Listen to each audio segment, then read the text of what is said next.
Bismillahirrahmanirrahim. Değerli halkımız, 28 Şubat öncesi ve sonrası olmak üzere 15 Temmuz darbe girişimine kadar gelinen süreçte İslami hassasiyetlerinden dolayı gözaltında vahşice işkencelerden geçirildikten sonra zindanlara atılan ve 10 yılları bulan bir süredir buralarda tutsak edilen her kesimden Yusufi kardeşlerimizin hak ve hukukları için her türlü gayret ve çabayı sarf etmek amacıyla Batman'da 28 Şubat FETÖ Mağdurları İnisiyatifi adında bir oluşumun ilk adımlarını bugün atmış bulunuyoruz. İnisiyatifimizin temel dayanağı Yüce Rabbimizin rızasıdır. İnisiyatifimiz gönüllülük esası üzerine bina edilmiştir. Her kesimden mağdur aile inisiyatife müracaat edip üye olabilir, görev alıp sorumluluk üstlenebilir. Değerli halkımız, yıllardır kumpaslar sonucu zindanlarda tutulan kardeşlerimiz, babalarımız, eşlerimiz, çocuklarımız sadece ve sadece mütedeyyin kimliklerinden dolayı hedef tahtasına oturtulmuşlardır.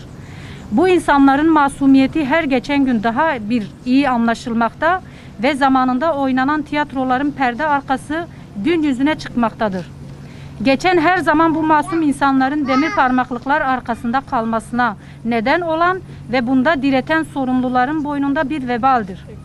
Geçmişte her ne kadar büyük zulümler yapılmışsa bu mustazaf insanların halen beton duvarlar ve kafesler ardında kalmaları da aynı zulmün devamı niteliğindedir. Bu nedenle bu vesileyle inisiyatifimizi ilan ettiğimiz bugün ve saatte yetkililere hitaben ilk mesajımızı buradan siz basın mensupları aracılığıyla vermek istiyoruz. Mağdur aileler olarak kimseye minnet etmiyor. Kimseden herhangi bir lütuf ve af dilemiyoruz.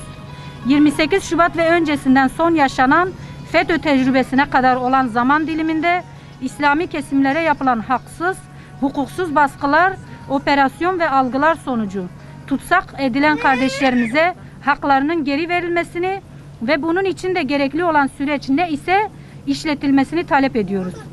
Kamuoyundan ve halkımızdan girdiğimiz bu yolda bizlere duacı ve yardımcı olmalarını bekliyor, sesimize ses, gücümüze güç katmalarını istiyor ve rica ediyoruz. Hayırlara vesile olması temennisi ile davamızın sonu Allah'a hamd etmektir.